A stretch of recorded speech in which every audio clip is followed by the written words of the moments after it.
Good evening all of you. कैसे हैं आप लोग? आज हम लोगों का थर्मल फिजिक्स का 5th लेक्चर है। That is the 5th lecture, 5वां लेक्चर है आज। और आपने अगर 1 2 3 4 लेक्चर आपने सुने होंगे, देखे होंगे, तो हम लोगों ने ऑलरेडी थर्मल फिजिक्स में थर्मल एक्सपेंशन कंप्लीट कर लिया है, थर्मोमेट्री कंप्लीट कर लिया है। और कल यानी हम लोगों ने 4th लेक्चर में कैलोरीमेट्री स्टार्ट किया था। कैलोरीमेट्री में कल हम लोग बेसिक बात ही कर पाए थे। और कैलोरीमेट्री में जो बेसिकली जो हमें इस चैप्टर में मेनली डिस्कस करना है वो क्या है? वो हमें डिस्कस करना है कि जब हम किसी बॉडी को हीट एनर्जी देते हैं, तो उसका टेम्परेचर बढ़ता है, तो वो टेम्परेचर कितना बढ़ेगा उस बात पे डिपेंड करेगा कि बॉडी का मास क्या है और बॉडी की important property that is specific heat. तो उसी स्पेसिफिक हीट टर्म को हमने यहाँ पे सबसे पहले डिफाइन किया था बहुत डिटेल में इसको डिफाइन किया था स्पेसिफिक हीट कैपेसिटी को। और ये रिलेशन बन के आता है हमारे पास Q is equal to ms delta T, जहां से S बराबर Q upon m delta T. तो स्पेसिफिक हीट कैपेसिटी को हमने डिस्कस किया था डिटेल में। अब इसमें हम लोग एक छोटा सा पॉइंट और ऐड कर देता हूं। Q is ms delta T, that is the amount of energy absorbed मान के चलते हैं। अगर हम इसको जो है स्मॉल चेंज के फॉर्म में देखें तो ये रिलेशन क्या लिखा जा सकता है? स्मॉल चेंज के फॉर्म में इस रिलेशन को लिखा जा सकता है dq बराबर ms dt। तो अब अगर हम इसमें क्या करें, dt से छोटा dt, स्मॉल dt से यहाँ पे डिवाइड कर दें तो ये क्या बन जाएगा? ये बन जाएगा dq बाई dt बराबर ms dt बाई dt। तो dq बाई dt क्या रिप्रेजेंट करेगा? dq बाई dt रिप्रेजेंट करेगा रेट ऑफ हीट ट्रांसफर, यानी किस रेट से हीट बॉडी को मिल रही है। यानी रेट का कई बार कॉन्सेप्ट होता है ना। जैसे हम मान लीजिए कि गीजर के अंदर पानी है, तो हम जो कॉइल को ऑन करते हैं तो जो हीटिंग कॉइल वो क्या कर रही है? उसको लगातार हीट दे रही है, यानी हीट को रेट के फॉर्म में दे रही है। तो जब हीट को रेट के फॉर्म में देगी तो टेम्परेचर भी रेट के फॉर्म में बढ़ेगा। तो आपके पास कई बार क्वेश्चन आएगा, हम लोग क्वेश्चन करेंगे इसके ऊपर, what is the rate of increase of temperature, what is this term? Rate of increase of temperature. उसके लिए क्या यूज करना पड़ेगा? Rate of heat flow. Actually rate of heat flow को हम लोग पावर के फॉर्म में देखेंगे। पावर क्या है? Rate of energy. अंडरस्टैंड? तो ये टर्म यहाँ पे समझा दिया गया। और इसके अलावा मैंने स्पेसिफिक हीट के बारे में काफी पॉइंट्स बताए थे कल के लेक्चर में, लास्ट के लेक्चर में। आप प्लीज उसको देखिए ध्यान से। उसके बाद हम लोग स्पेसिफिक हीट कैपेसिटी टर्म के बाद यहाँ पे दो टर्म और डिफाइन करेंगे।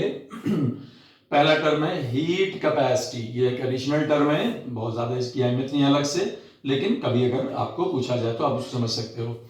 हीट कैपेसिटी या इसको हम लोग थर्मल कैपेसिटी भी बोलते हैं। तो स्पेसिफिक हीट जो वर्ड है उसमें से स्पेसिफिक वर्ड लगा हुआ है, यूं समझो कि इसमें स्पेसिफिक वर्ड नहीं है।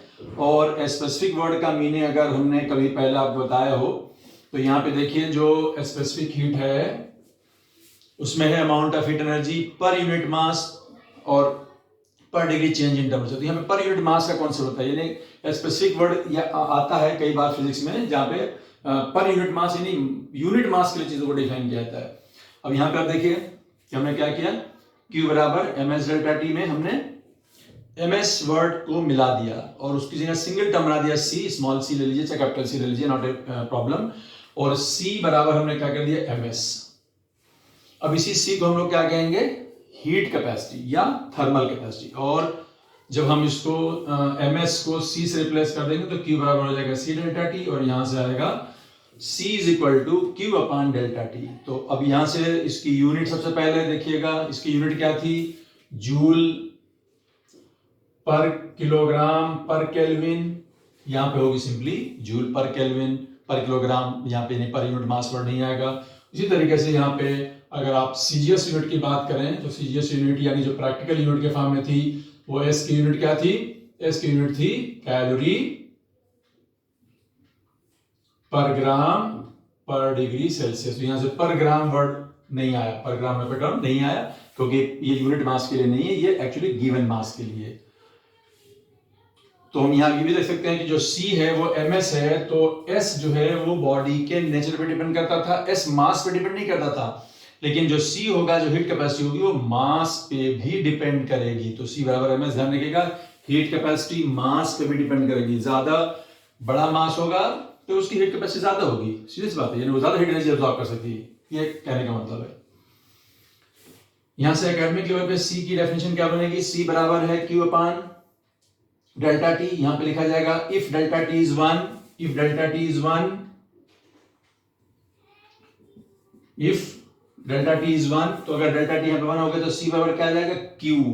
तो यहां से C की डेफिनेशन क्या आएगी? C बराबर Q, यानी प्लीज नोट कर लीजिए, heat capacity of a body can be defined as, ये है आपकी हीट कैपेसिटी ऑफ बॉडी, किसके बराबर है?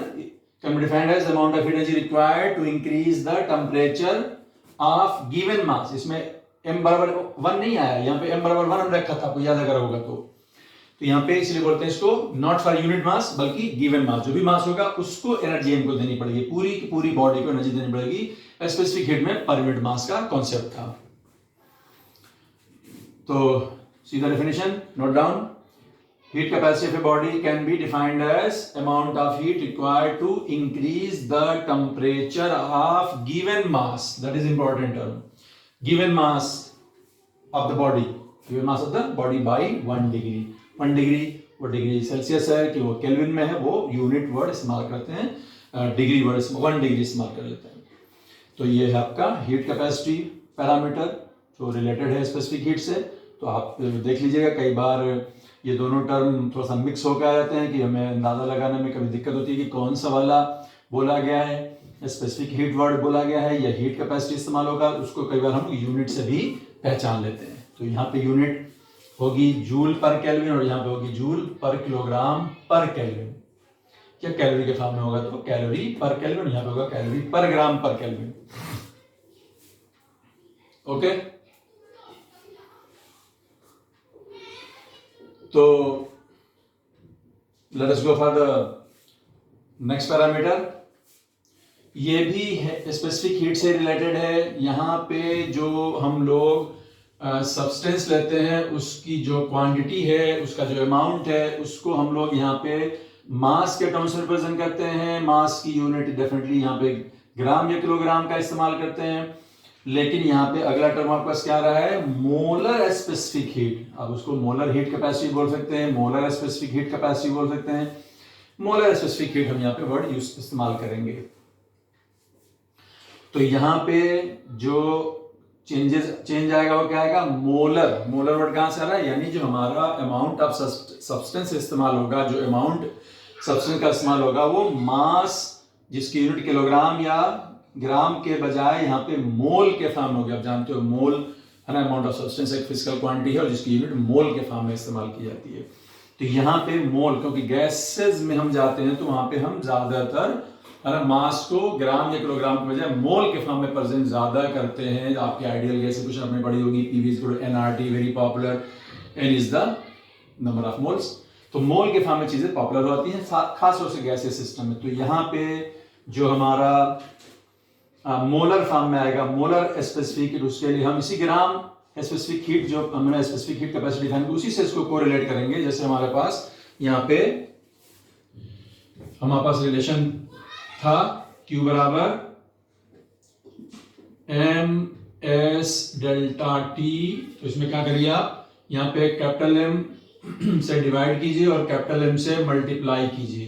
What is capital M? Molar mass. इसको इकट्ठा कर दीजिए। तो ये जो स्मॉल m अपान कैपिटल M है वो क्या टर्म होता है? ये मोल की डेफिनेशन है, नंबर ऑफ मोल्स की डेफिनेशन है। Mass upon its molar mass. Molar mass समझते हैं ना, या जैसे ऑक्सीजन है तो उसका मोलर मास होता है 32 ग्राम। तो अगर हमारे पास 32 ग्राम ऑक्सीजन होगी तो यहाँ पे 32 ग्राम ऑक्सीजन, उसका मोलर मास कितना? 32 ग्राम। तो बेसिकली उसका मोल कितना आएगा? 1 मोल। ठीक है, तो इस तरीके से स्मॉल m अपान कैपिटल M को क्या कह देंगे? n, small n। और ये m इंटू s एक सिंगल टर्म बन जाएगा जिसको हम कह देंगे कैपिटल सी। तो ये बन जाएगा, ये हो गया एन, ये हो गया सी डेल्टा टी। तो ये बन जाएगा एन सी डेल्टा टी, जहां पे सी हमने किसको लिखा है, एम एस। यहाँ पे भी था एम एस, यहाँ पे एम एस। दोनों में फर्क क्या है, यहाँ पे small M mass of the substance है, जबकि कैपिटल में यहाँ पे मोलर मास है, ठीक है ना। तो प्लीज रिमेंबर, और सी बराबर एम एस, कैपिटल सी यहां मान के चलूंगा, मोलर स्पेसिफिक हीट। और ये रिलेशन जो सिंपल फॉर्म में था, स्पेसिफिक हीट के फॉर्म में था, एम एस डेल्टा टी, अब यहां बन जाता है N C delta T. N C delta T, definitely N is number of mole, C is the molar heat capacity या molar specific heat, same way में। अब अगर हम यहां से सी को डिफाइन करेंगे तो सी बराबर आ जाएगा यहां से, सी बराबर आ जाएगा यहां से Q अपान एन डेल्टा टी। सी बराबर Q अपान एन डेल्टा टी। अब यहां से हम अगर एकेडमिक लेवल पे सी की डेफिनेशन देना चाहें तो सी बराबर क्या आ जाएगा, देखो यहां से, if n is equal to 1, delta t is equal to 1, n is equal to 1, n is equal to 1, delta t is equal to 1, so C बराबर Q। तो बाय द सेम लॉजिक जो डेफिनेशन आपने यहां पे दी थी या जो definition हमने पहले दी थी, how can we define molar specific heat? Molar specific heat note कर लीजिए, molar specific heat of the substance can be defined as the amount of heat energy. Molar specific heat of the substance can be defined as the amount of heat energy required to increase the temperature of 1 mole of the substance by 1 degree. Repeat कर लीजिए, molar specific heat of the substance can be defined as the amount of heat energy required to increase the temperature of 1 mole of the substance by 1 degree. ये academic level पर आपको required है, ठीक है। और यहां से सी की यूनिट क्या आ जाएगी, सी की यूनिट यहां से आ जाएगी, यहां पे लिख देता हूं, सी की यूनिट क्या हो जाएगी, एसआई सिस्टम में, एसआई सिस्टम में क्या हो जाएगी, जूल, यहां पे लिखा जाएगा पर मोल, जूल पर मोल पर केल्विन। ये होगी एसआई सिस्टम में, है ना। हम लोग जब पहुंचेंगे गैसियस सिस्टम में तो वहां पे मोल का इस्तेमाल ज्यादा होगा। तो अगर हमें स्पेसिफिक की जरूरत पड़े तो हम ये एसआई सिस्टम में यूज करेंगे, जूल पर मोल पर केल्विन। और अगर हमें प्रैक्टिकल यूनिट यूज करना हो तो हम कैलोरी यूज कर लेंगे, या डिग्री, यहाँ पे जो है डिग्री सेल्सियस यूज करेंगे, यहाँ लेकिन मोल तो यहाँ पे मोल ही रहेगा, ठीक है। तो कैलोरीमेट्री चैप्टर में ये 3 पैरामीटर, जिसमें सबसे इंपॉर्टेंट डेफिनेटली यही वाला है, बाकी के 2 उसी से रिलेट करके बनाए गए हैं। एक ही रिलेशन, एक ही पैरामीटर ज्यादा इंपॉर्टेंट है, that is specific heat capacity.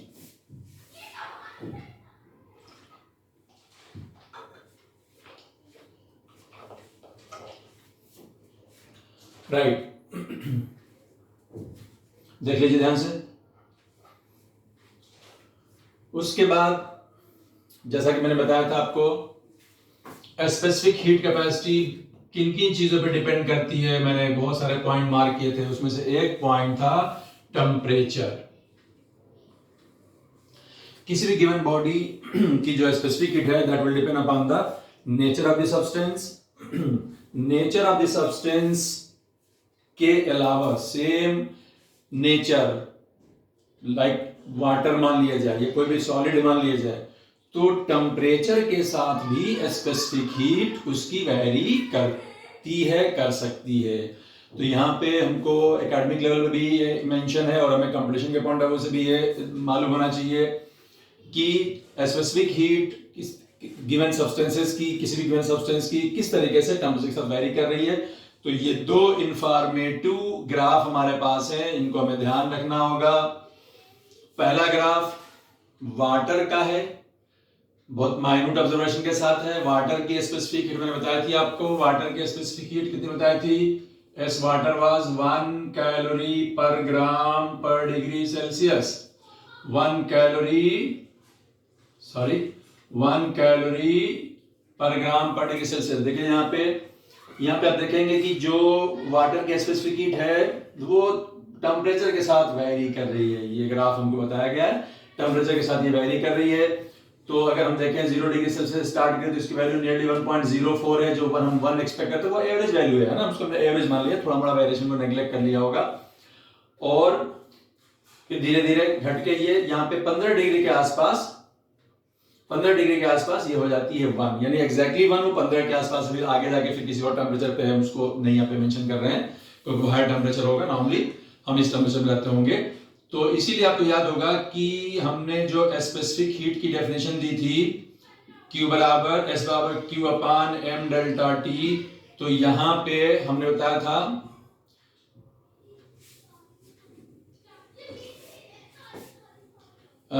Specific heat नहीं, 1 कैलोरी की जो डिफरेंस हमने दी थी, तो Q बराबर M into S delta T में 1 कैलोरी की हीट क्या बताया था कि 1 calorie is the amount of heat required to increase the temperature of 1 gram of water by 1 degree. तो 1 gram of water by 1 degree, तो यहाँ पे हीट जो है वो 1 कैलोरी आए तो उसके लिए S क्या होना चाहिए, उसके लिए S भी 1 होना चाहिए। इसीलिए बताया गया था कि 1 कैलोरी की डेफिनेशन में आप टेम्परेचर 1 डिग्री कहां से कहां बढ़ाओगे, 14.5 से लेकर 15.5, क्योंकि 15 डिग्री के आसपास स्पेसिफिक हीट की वैल्यू एग्जैक्टली 1 है। अगर मैं 25 डिग्री पे ले लूं तो शायद वहां पे स्पेसिफिक हीट की वैल्यू कम हो जाएगी, तो फिर यहाँ पे m बराबर 1 लोगे, डेल्टा T 1 लोगे तो Q बराबर 1 नहीं आएगा, 1 कैलोरी नहीं आएगा।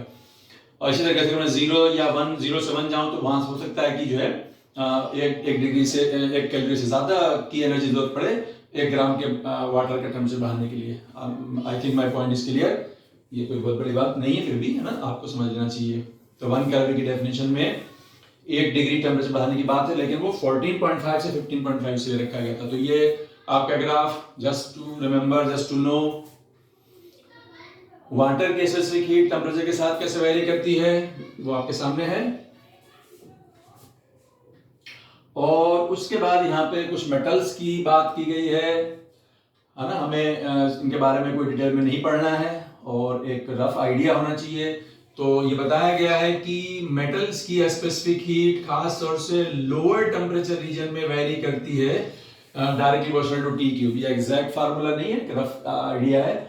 और उसके बाद इस एक तरीके से जो भी वेरिएशन हो लोअर टेम्परेचर पे, फिर एक ऐसा टेम्परेचर आ जाएगा, अगर हम टेम्परेचर को बढ़ाएं तो एक ऐसा टेम्परेचर आ जाएगा जिसको हम लोग डिवाई टेम्परेचर यहाँ पे नाम दे रहे हैं। और उस टेम्परेचर के बाद देखा जाए तो फिर स्पेसिफिक हीट की वैल्यू कुछ खास नहीं चेंज होगी और वो अपनी वैल्यू कितनी लेके बैठ जाएगी 3R। डेफिनेटली यहाँ पे R आइडियल गैस कांस्टेंट है, समझ गए बात को। तो ये एक वेरिएशन हो गया मेटल्स के लिए, पर्टिकुलर कोई खास नाम नहीं यहाँ पे मेंशन किया गया और ये ग्राफ बहुत एग्जैक्ट नहीं है, उसमें थोड़ा बड़ा वेरिएशन हो सकता है। लोअर टेम्परेचर पे स्पेसिफिक हीट वेरी करती है टेम्परेचर के साथ और एक पर्टिकुलर टेम्परेचर के बाद फिर ये जाके ऑलमोस्ट कांस्टेंट होती है मेटल्स के लिए। तो ये दो ग्राफ मोस्टली इंफॉर्मेटिव है, आपको ध्यान रखना चाहिए। उसके बाद हम लोग बात करेंगे थोड़ी सी डिफरेंट। ये यहां तक बातचीत जो हो रही थी वो क्या थी कि आप किसी बॉडी को हीट देंगे तो उससे उसका टेम्परेचर चेंज होगा, यही बातचीत यहां पे चल रही थी। हीट देने से टेम्परेचर कैसे बढ़ेगा, कितना बढ़ेगा, इसके बारे में बात कर रहे थे। अब हम लोग थोड़ी सी डिफरेंट बात करने जा रहे हैं और आप देख सकते हैं हेडिंग क्या है यहाँ पे, स्टेट चेंज। आप जानते हो कि जो सब्सटेंसेज हैं they are available mostly in 3 form, जिसको आप लोग सॉलिड, लिक्विड, वेपर या गैस भी कहते हैं। सॉलिड, लिक्विड, वेपर या गैस। तो जाहिर सी बात है कि अभी तक हमने जो भी हीट दी तो उसका हम पर्पस देख रहे थे कि वो उसका टेम्परेचर चेंज हो रहा है, लेकिन हमने ये नहीं कहा था कि वो सॉलिड है तो सॉलिड से लिक्विड में कन्वर्ट हो जाएगा या लिक्विड से वेपर या गैस में कन्वर्ट हो जाएगा। तो what is the state change? Definitely clear word है कि अगर हम एक ऐसी पोजीशन पे आ जाएं जहां पे सॉलिड एक ऐसे कंडीशन में आ चुका है कि अब अगर हम उसको हीट दें तो उसका टेम्परेचर चेंज नहीं हो रहा है बल्कि उसका स्टेट चेंज हो रहा है। तो उस प्रोसेस में जो हीट एनर्जी दी जाएगी उसको हम लोग बोलेंगे heat of transformation. Heat of transformation. तो what is heat of transformation? है ना, the energy given to the substance to change its state is called heat of transformation। आप लिखना चाहेंगे, बहुत सिंपल सी डेफिनेशन है, इसमें कोई दिक्कत की बात ही नहीं है, ठीक है। नोट कर लीजिए, ये आपका हो गया आपका स्पेसिफिक हीट डिस्कशन। और उसके बाद हम लोग स्टेट चेंज की बात कर रहे हैं। तो सबसे पहले टर्म आपके पास क्या है? Heat of transformation. Heat of transformation, the amount of heat required to change the state of the substance, the amount of heat required to change the state of the substance. इसमें ये नहीं पता कितने मास का substance है, बस खाली state change की बात करें, जो भी मास है उसको उसका स्टेट चेंज करना है, सॉलिड से लिक्विड में जाना है या लिक्विड से वेपर में जाना है। तो यहाँ पे हम लोग पहले डिफरेंट टाइप के जो स्टेट चेंजेस हैं वो मेंशन कर दिए। जिस तरीके से 3 स्टेट में सब्सटेंसेस अवेलेबल हैं, तो इसी तरीके से यहाँ पे इसमें जो स्टेट चेंजेस हैं डिफरेंट टाइप के, उनमें से पहला प्रोसेस है जिसको हम बोलते हैं मेल्टिंग। इसी के लिए एक वर्ड यूज करता है फ्यूजन। तो ये कौन सा प्रोसेस होता है मेल्टिंग? मेल्टिंग वो प्रोसेस होता है जहां पे सॉलिड एक ऐसी कंडीशन में पहुंच चुका है, एक ऐसे स्टेट में पहुंच चुका है जहां पे अब अगर उसको हीट एनर्जी दी जाएगी तो वो क्या करेगा, उसका टेम्परेचर नहीं बढ़ेगा बल्कि टेम्परेचर कांस्टेंट रहेगा और वो अपना स्टेट चेंज करेगा और वो सॉलिड से लिक्विड में जाएगा। तो सॉलिड से लिक्विड जाने के लिए प्रोसेस क्या है? डेफिनेटली इट इज मेल्टिंग या फ्यूजन। सॉलिडिफिकेशन क्या है अभी? तो इसका रिवर्स प्रोसेस होगा। अगर लिक्विड सॉलिड में जाएगा, यहां पे खास बात है कि देखा जाए तो अगर सॉलिड को हीट एनर्जी दी जाए है ना, तो ये लिक्विड में कन्वर्ट होगा। लेकिन अगर कोई लिक्विड है और वो उस टेम्परेचर पे है कि वो हीट एनर्जी क्या करता है, एमिट कर देता है, बाहर की तरफ रिजेक्ट कर देता है, तो वो लिक्विड से वापस सॉलिड बन जाएगा। इस प्रोसेस को हम क्या बोलेंगे? सॉलिडिफिकेशन। क्यों? दो तरीके से यूज होगा है ना। अगर अब्सॉर्ब हो रहा है तो वो एक पॉजिटिव एस्पेक्ट हो गया, दूसरा हो गया अगर वो हीट एनर्जी सिस्टम से रिजेक्ट हो रही तो वो माइनस हो जाती है। तो अगर सॉलिड फॉर्म में है और ऐसे कंडीशन में है कि उसको हीट एनर्जी दिया जाए तो क्या करेगा, अपना स्टेट चेंज कर रहा है, सॉलिड से लिक्विड जा रहा है। और अगर लिक्विड इस कंडीशन में है ना, जैसे वाटर है किस पे? 0 डिग्री सेल्सियस पे, ठीक है। पहले देख लीजिए, आइस है 0 डिग्री सेल्सियस पे। तो 0 डिग्री सेल्सियस क्या है? वो मेल्टिंग पॉइंट है वाटर आइस के लिए। तो अगर आइस है 0 डिग्री सेल्सियस पे और अगर इसको हीट एनर्जी दी जाए तो क्या करेगा, ये मेल्ट करके क्या बन जाएगा? वाटर बन जाएगा। लेकिन इसका रिवर्स क्या होगा? इस प्रोसेस को हम क्या कहेंगे? मेल्टिंग कहेंगे या फ्यूजन कहेंगे। लेकिन अगर इसका रिवर्स हो, मान लो कि मेरे पास वाटर है 0 डिग्री सेल्सियस पे, वाटर है 0 डिग्री सेल्सियस पे, और अगर ये किसी तरीके से हीट एनर्जी क्या कर दे, एमिट कर दे, अपने रिजेक्ट कर दे, बाहर एनर्जी को बाहर कर दे, तो ये क्या करेगा? फ्रीज कर जाएगा और ये आइस बन जाएगा। 0 डिग्री सेल्सियस पे ही रहेगा, ठीक है ना। जो भी एनर्जी का एक्सचेंज हो रहा है उसमें स्टेट चेंज हो रही है, टेम्परेचर चेंज की बात नहीं हो रही है। तो आई थिंक इसी तरीके से ये सब आसान बातें हैं, इसमें कोई दिक्कत वाली बात नहीं। मेल्टिंग जो प्रोसेस है और सॉलिडिफिकेशन उसका रिवर्स प्रोसेस हो गया।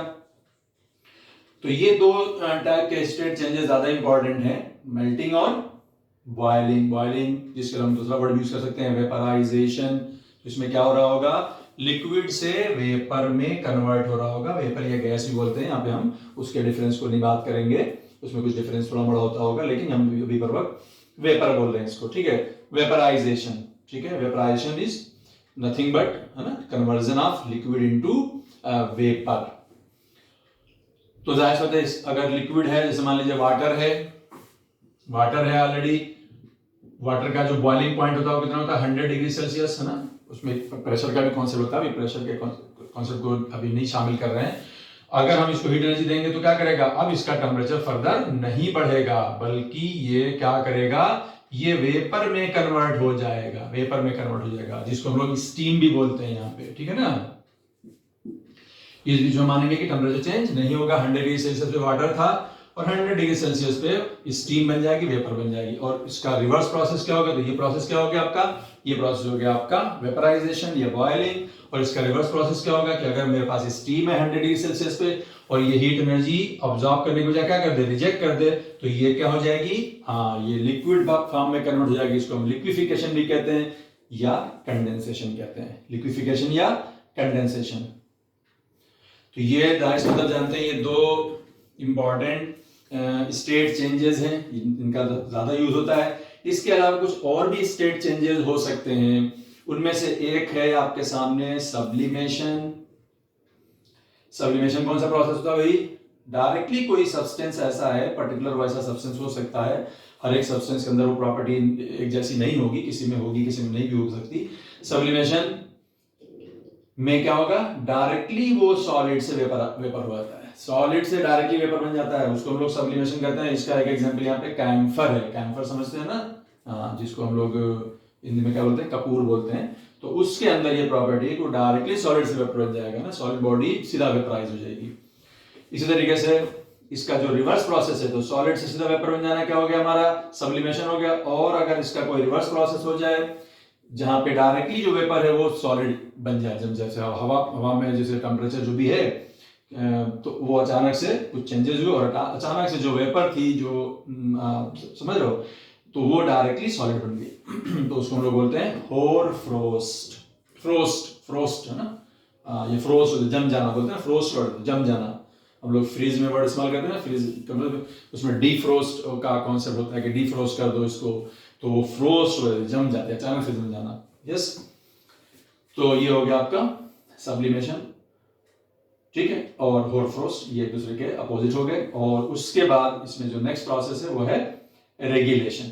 रेगुलेशन क्या है, ये थोड़ा सा डिफरेंट प्रोसेस है। इस प्रोसेस को मैं आपको समझाता हूं, उधर बोर्ड साफ करके।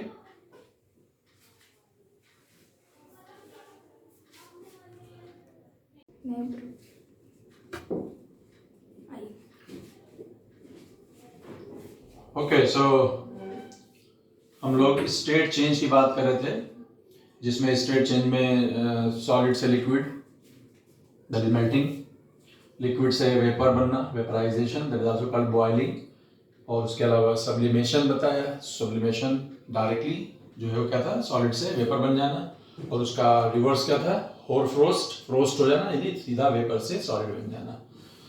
उसके बाद इसी तरीके का उसी से रिलेटेड बातचीत चल रही है। अब ये स्टेट चेंज ही है लेकिन कुछ कंडीशंस के साथ है। तो यहाँ पे एक प्रोसेस है जिसको हम लोग बोलते हैं रेगुलेशन।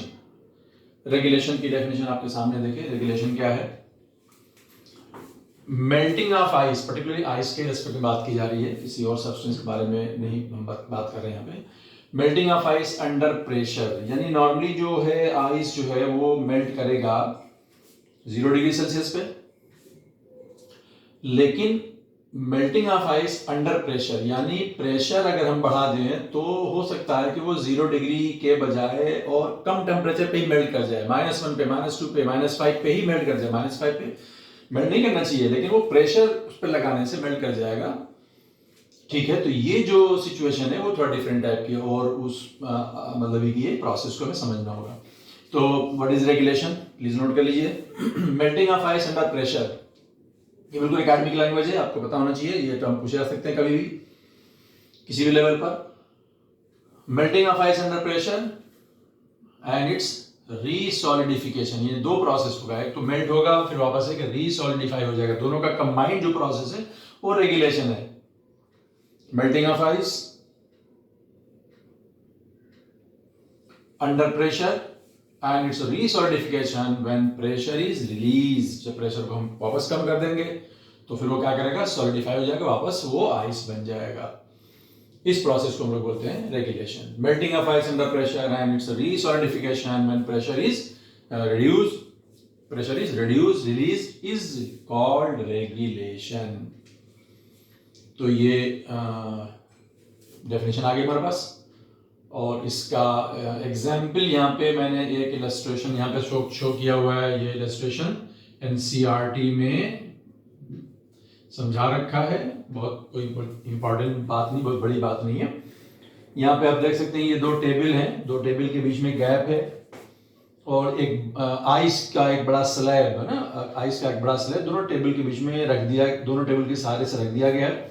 बीच में ओपन स्पेस है, एक वायर ले लीजिए, मेटालिक वायर, उनके दोनों तरफ लोड सस्पेंड कर दिए ताकि उसमें वेट डाल सके हम। और जब हम इस वायर को इस आइस के स्लैब से पास करेंगे तो इन दोनों ही वेट की वजह से ये वायर क्या करेगा, एक्चुअली क्या करेगा कि इस आइस को प्रेस करेगा। और थिन वायर होगा तो ज्यादा अच्छा प्रेशर का इफेक्ट आएगा, ठीक है ना, एरिया कम होता है तो प्रेशर ज्यादा होता है, तो प्रेस करेगा। तो हम देखेंगे कि नॉर्मली अगर ये आइस जो है वो निगेटिव टेम्परेचर पे भी है, -5 पे भी है, तो नॉर्मली ये मेल्ट नहीं करना चाहिए। लेकिन जहां पे वायर लगाया गया है, जहां पे वायर का प्रेशर पड़ रहा, हम देखेंगे कि उस वायर के अंदर में क्या होगा, आइस मेल्ट करने लगेगा। और आइस मेल्ट होगा तो क्या होगा, पानी सब बनेगा, और वायर जो है उस आइस को एक तरीके से काटने लग जाएगा।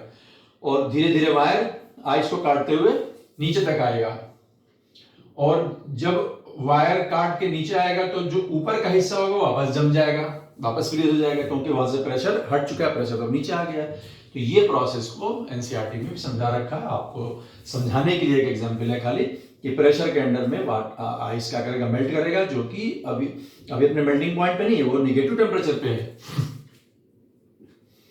लेकिन प्रेशर की वजह से मेल्ट कर जाएगा, और वापस जब हम प्रेशर हट जाएगा, जाहिर से जो वायर नीचे आ जाएगा तो वो जो वाटर बना था वो वापस फ्रीज हो जाएगा, और इसी प्रोसेस को हम लोग क्या बोलते हैं, रेगुलेशन। इसी फेनोमेना का यूज होता है कहां पे, स्केटिंग। अगर कोई आइस पे स्केटिंग करता है तो आइस जहां पे पोलर रीजन के अंदर आइस बिल्कुल फ्रोजन है, बिल्कुल जमा हुआ है, और उसका टेम्परेचर जो है नेगेटिव होगा, बिल्कुल जमा हुआ है ना। लेकिन उस पर जो स्केटिंग करते हैं लोग, तो क्या करेंगे भाई, जब स्केट पहन के आप उस पर खड़े होगे तो आपके वेट की वजह से जब प्रेशर क्रिएट होगा अल्टीमेटली, तो वो क्या करेगा, आपके पैर के यानी स्केट के नीचे का जो आइस है प्रेशर की वजह से वो मेल्ट हो जाएगा। ठीक है, मेल्ट होगा तो उससे क्या आ जाएगा, वाटर बन जाएगा, और वहां पे एक लुब्रिकेशन टाइप का काम करेगा, क्योंकि आइस जो बिल्कुल वैसे तो उसके अंदर लुब्रिकेटिंग इफेक्ट नहीं होगा, कम होगा, और हल्का सा मेल्ट हो जाएगा तो फिर उसके अंदर लुब्रिकेटिंग इफेक्ट आ जाएगा। तो जो स्केटिंग पॉसिबल होगी, जाहिर सी बात है कि अगर थोड़ा सा वाटर फॉर्मेशन होता है तो उससे इजी हो जाएगी, मूव करना आसान हो जाएगा। तो skating on ice is possible because of this phenomena. I hope you understand. तो ये एक तरीके का मतलब क्या बोलते हैं उसको, स्टेट चेंज की बात हो रही है अंडर कंडीशन। इसी तरीके का एक और प्रोसेस है इससे रिलेटेड, जिसको हम लोग बोलते हैं सुपर कूलिंग, है ना। ये अंडर स्पेसिफिक कंडीशन होता है, ये हमेशा नहीं होता, अंडर स्पेसिफिक कंडीशन होता है। उस कंडीशन को मैं डिस्कस नहीं कर रहा हूं, लेकिन ऐसा हो सकता है अंडर स्पेसिफिक कंडीशन कि जैसे लिक्विड है,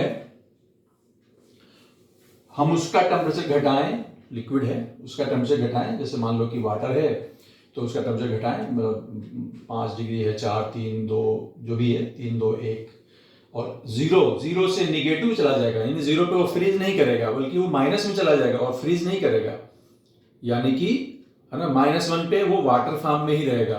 तो ऐसे लिक्विड को हम क्या कहेंगे, ऐसे लिक्विड को बोलेंगे सुपर कूल्ड है, ये सुपर कूल्ड है। तो वो एक अंडर स्पेसिफिक कंडीशन पॉसिबल है। The cooling of a liquid, cooling होगी उसकी लिक्विड की to a temperature which is below its freezing point। below its freezing point मतलब 0 से -1, -2 पे भी जाके वो लिक्विड ही है। the cooling of a liquid to below its freezing point without change from liquid to solid, और solidify नहीं हुआ, वो लिक्विड ही रहा, और उसका टेम्परेचर क्या हो चुका है, अगर वो वाटर का केस है तो -2, -3 के आसपास पहुंच चुका है, और वो भी वाटर है। और इस सिचुएशन को हम लोग बोलेंगे सुपर कूलिंग कंडीशन, और जो लिक्विड होगा उसको हम लोग बोलेंगे सुपर कूल्ड। तो ये इंफॉर्मेशन के फॉर्म में मैंने रखा है, इसको कोई बहुत ज्यादा डिटेल की जरूरत नहीं है। अब यहां पे हम देखते हैं ये एक फार्मूला हमारे पास है, देखिए इसको नोट करिए। ये फार्मूला हमको ड्राइव करके नहीं बताना है, डायरेक्टली हमको यूज करना है, लेकिन है एक इंपॉर्टेंट फार्मूला, इसका यूज काफी है। तो ये फार्मूला अगर आपके ज़हन में रहेगा तो आप बहुत सारी बातों को जो ये मेल्टिंग और बॉइलिंग से रिलेटेड हैं खासतौर से, या यहाँ पे मेल्टिंग जो हम रेगुलेशन समझा रहे थे, रेगुलेशन को भी यहाँ से समझने की कोशिश करेंगे। तो ये एक इंपॉर्टेंट फार्मूला है, देखो, put the heading, effect of pressure on melting या boiling point of the substance के मेल्टिंग पॉइंट और बॉइलिंग पॉइंट के ऊपर प्रेशर का क्या इफेक्ट है। जैसे हम लोग अक्सर से बात करते हैं कि प्रेशर बढ़ाने से, घटाने से बॉइलिंग पॉइंट चेंज हो जाएगा, मेल्टिंग पॉइंट चेंज होगा, वेरी इंपॉर्टेंट पॉइंट, ठीक है ना। तो ये फार्मूला dP/dt, देखो यहाँ पे चेंज है, change with temperature, change in pressure की बात है, क्या इसका मतलब समझेगा। J एक कांस्टेंट है, मे बी हमारा मैकेनिकल इक्विवेलेंट वाला कांस्टेंट होगा। L यहाँ पे एक कांस्टेंट है, पर क्या है वो पता चल जाएगा हमें। T ऑफ कोर्स जो टेम्परेचर है, चाहे वो बॉइलिंग पॉइंट हो चाहे मेल्टिंग पॉइंट हो, केल्विन में रखेंगे। और ये जो इंपॉर्टेंट चीज है, ये सब इंपॉर्टेंट नहीं है, ये सब कांस्टेंट्स हैं बर्बाद। ये टेम्परेचर है, मेल्टिंग पॉइंट, ये बॉइलिंग पॉइंट जो भी है। यहाँ पे VF क्या है, फाइनल वॉल्यूम है सब्सटेंस का, और VI क्या है, इनिशियल वॉल्यूम है सब्सटेंस का। ठीक है, इनिशियल वॉल्यूम यानी कि जैसे मान लो कि बॉइलिंग का प्रोसेस है, बॉइलिंग का प्रोसेस है, in case of boiling suppose कर लो, तो बॉइलिंग के केस में क्या होता है, लिक्विड से वेपर में कन्वर्ट होता है। यहाँ पे कोई एक्सेप्शन नहीं है कि भाई हर एक लिक्विड के लिए जब वो वेपर बन जाएगा तो जाहिर से तो उसका वॉल्यूम तो बढ़ता ही है। यहाँ पे कोई एक्सेप्शन नहीं कि कोई चीज वेपर में जाए और उसका वॉल्यूम कम हो जाए। तो हर एक बॉइलिंग की हर एक सिचुएशन में कोई भी सब्सटेंस हो, कोई एक्सेप्शन यहाँ पे नहीं है हमारे पास। जो बॉइलिंग के बाद जो वॉल्यूम होगा डेफिनेटली फाइनल वॉल्यूम क्या होगा, ज्यादा होगा। फाइनल वॉल्यूम अगर ज्यादा है इनिशियल वॉल्यूम से, तो यहाँ पे जो VF माइनस VI टर्म है वो क्या हो जाएगा, VF माइनस VI टर्म क्या हो जाएगा, पॉजिटिव। यहाँ पे ये टर्म पॉजिटिव है, J पॉजिटिव है, L पॉजिटिव है, T पॉजिटिव है, तो इसका मतलब क्या होगा, dP बाई dt पॉजिटिव होगा। dP बाई dt पॉजिटिव का मतलब है कि बेसिकली प्रेशर बढ़ने से टेम्परेचर बढ़ेगा। कौन सा टेम्परेचर, अरे भाई वही टेम्परेचर, बॉइलिंग पॉइंट या मेल्टिंग पॉइंट, जिस टेम्परेचर पे बॉइलिंग या मेल्टिंग हो रहा था, तो वो टेम्परेचर क्या करेगा, बढ़ेगा। किसके साथ, प्रेशर बढ़ने से। समझ लिया बात को। In case of boiling without any exception, जो फाइनल वॉल्यूम होगा यानी बॉइलिंग के बाद वेपर बनेगा, वेपर का वॉल्यूम क्या होगा, ज्यादा होगा as compare to initial volume जो लिक्विड होगा।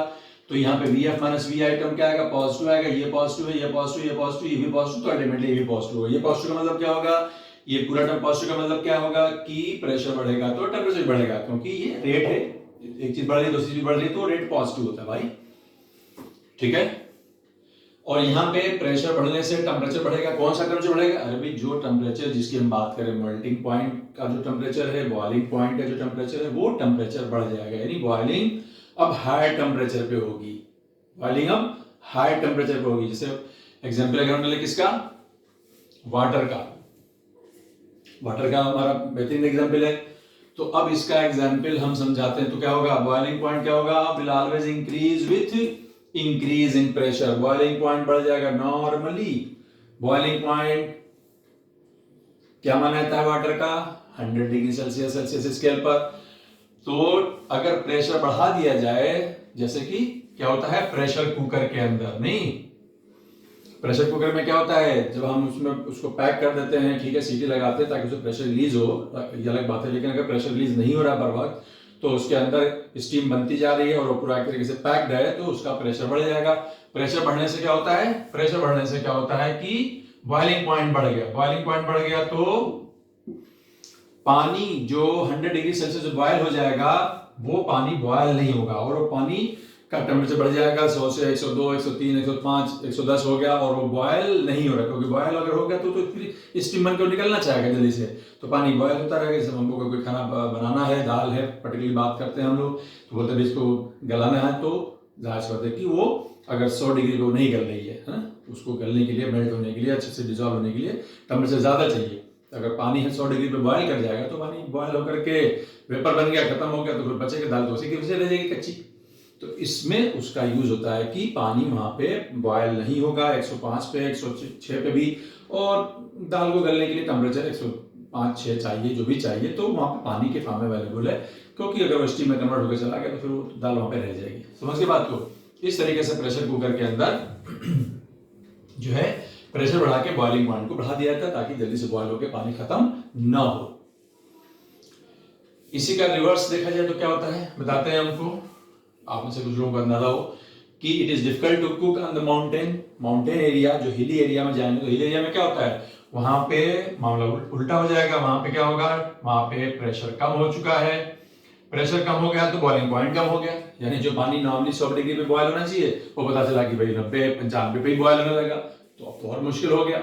हम चाहते हैं कि 110 तक बॉयल ना हो, ताकि पानी फॉर्म में ही रहे और वो पानी दाल को गला दे, खाने को पका दे। तो इसलिए माउंटेन एरिया पे जाने पे प्रेशर कम होता है, प्रेशर कम हो गया तो बॉइलिंग पॉइंट कम हो गया, बॉइलिंग पॉइंट कम हो गया तो पानी जल्दी बॉयल कर जाएगा, और बॉयल करके स्टीम बन जाएगा, और खाना कच्चा रह जाएगा, उसको गला नहीं पाएगा। ये है इसका मामला। समझ में आ गई बात। तो बॉइलिंग पॉइंट में कोई एक्सेप्शन नहीं है, प्रेशर बढ़ने से बॉइलिंग पॉइंट सभी बॉडीज का बढ़ता है। लेकिन अगर हम मेल्टिंग की बात करें, मेल्टिंग पॉइंट की बात करें, तो यहाँ पे थोड़ा सा एक्सेप्शंस हैं। यहाँ पे कुछ एग्जाम्पल्स कोट किए गए हैं, वैक्स, सल्फर और CO2, है ना। ये वो मटेरियल्स हैं जो बेसिकली मेल्ट होने के बाद इनका वॉल्यूम बढ़ता है, उसी के अपोजिट देखा जाए वाटर, आप जानते हैं कि आइस से जब वाटर बनता है तो वॉल्यूम बढ़ता नहीं, फाइनल वॉल्यूम क्या होता है, कम होता है। वाटर बनता है तो वाटर का वॉल्यूम कम होता है एज कम्पेयर टू आइस, है ना। आइस का वॉल्यूम ज्यादा होता है और वाटर जो बनेगा तो वॉल्यूम उसका कम होता है। तो यहाँ पे एक कंट्राडिक्शन है, एक दो पॉसिबिलिटी हो गई। तो पहली पॉसिबिलिटी है जिसमें वो मटेरियल है, वैक्स है, सल्फर है, CO2 है, ये फैक्चुअल डेटा के फॉर्म में हम इसको याद रखेंगे। तो ये वो सब्सटेंसेस होंगे जहां पे मेल्टिंग करने के बाद वॉल्यूम क्या करेगा, बढ़ेगा। तो सीधी सी बात आ गई। तो अगर मेल्ट होने के बाद वॉल्यूम बढ़ रहा है तो फिर वापस वही फिलॉसफी आ जाएगी, क्या आ जाएगी, VF माइनस VI करेंगे तो क्या आएगा, पॉजिटिव आएगा। ये पॉजिटिव कांस्टेंट, ये पॉजिटिव, तो फिर वापस हमारे पास क्या सिचुएशन होगी, हमारे पास वापस वही सिचुएशन होगी जहां पे मैंने बताया था आपको कि dP/dt क्या होगा, पॉजिटिव होगा, यानी प्रेशर बढ़ने से टेम्परेचर बढ़ेगा। कौन सा टेम्परेचर, अरे वही मेल्टिंग पॉइंट टेम्परेचर की बात हो रही है। तो इसका मतलब होगा ये वो सब्सटेंसेस होंगे जहां पे प्रेशर बढ़ने से उनका मेल्टिंग पॉइंट बढ़ जाएगा। ठीक है, ये रहा आपके सामने, टेम्परेचर प्रेशर बढ़ने से मेल्टिंग पॉइंट बढ़ जाएगा। इसके अपोजिट एग्जांपल वाटर का है, तो जाहिर सी मैंने बता दिया आपको, वाटर केस में जो आइस से वाटर बनेगा मेल्टिंग के बाद, तो वाटर का वॉल्यूम कम होगा। तो यहाँ पे अगर मैं VF माइनस VI करूंगा तो एक मुझे माइनस साइन आ जाएगा, यहाँ पे एक माइनस साइन आ जाएगा। और माइनस साइन अगर यहाँ आ गया, ये पॉजिटिव, ये पॉजिटिव, ये पॉजिटिव, यहाँ पे नेगेटिव आ गया, तो यहाँ पे नेगेटिव आएगा। और यहाँ पे नेगेटिव आने का मतलब क्या होगा कि इसमें से एक चीज बढ़ेगी तो दूसरी चीज घटेगी, तब जाके यहाँ पे क्या आएगा, माइनस आएगा। तो प्रेशर बढ़ने से वाटर का यानी आइस का मेल्टिंग पॉइंट कम हो जाता है। और यही सिचुएशन यूज की किसमें, रेगुलेशन वाले प्रोसेस में, क्योंकि प्रेशर बढ़ने से क्या हो जाता है, उसका मेल्टिंग पॉइंट कम हो जाता है, यानी प्रेशर बढ़ने से मेल्टिंग पॉइंट उसका कम हो गया है, यानी अब 0 से कम होकर क्या होगा भाई, माइनस हो जाएगा, -1, -2, -3, -4 something like that. Negative temperature पे आइस है और उसको प्रेशर में लगा दूं तो वो वहां पे क्या करेगा, मेल्ट कर जाएगा। ये और बात है कि जब मैं प्रेशर को हटा दूंगा तो वापस फिर वो सॉलिडिफाई हो जाएगा। इस प्रोसेस को क्या बोलते हैं, रेगुलेशन। समझ में आ गई बात। तो ये एक अच्छा कोरिलेशन हो गया रेगुलेशन को समझाने के लिए। ये फार्मूला जो कि हमको कोई ऐसा नहीं कि हम इसको ड्राइव किया है या कोई लॉ के फॉर्म में है, ठीक है, ये एक डायरेक्ट फार्मूला है, लेकिन हमको कम से कम ये फिनोमेना समझाने में ये फार्मूला हमको हेल्प कर रहा है। Very important formula. इसके ऊपर डायरेक्टली न्यूमेरिकल क्वेश्चन तो मैं नहीं एक्सपेक्ट करता, लेकिन इन कॉन्सेप्ट्स को, इन फिनोमेना को समझाने में ये जरूर हमको हेल्प कर रहा है। ठीक है, तो प्लीज देख लीजिए, नोट कर लीजिए इसे। और इसके बाद ये कॉन्सेप्ट, ये डिस्कशन मैं कंटिन्यू रख रहा हूं।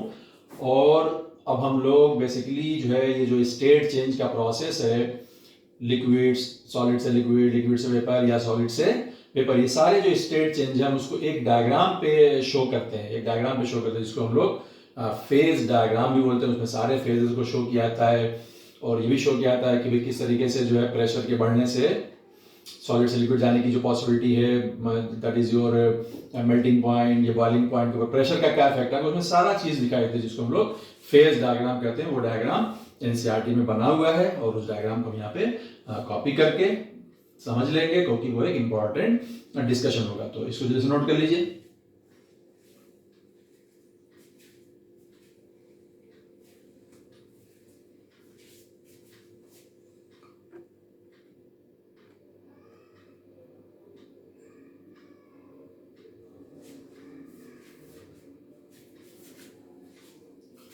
ओके, सो मैं इस ग्राफ के बारे में बात कर रहा था।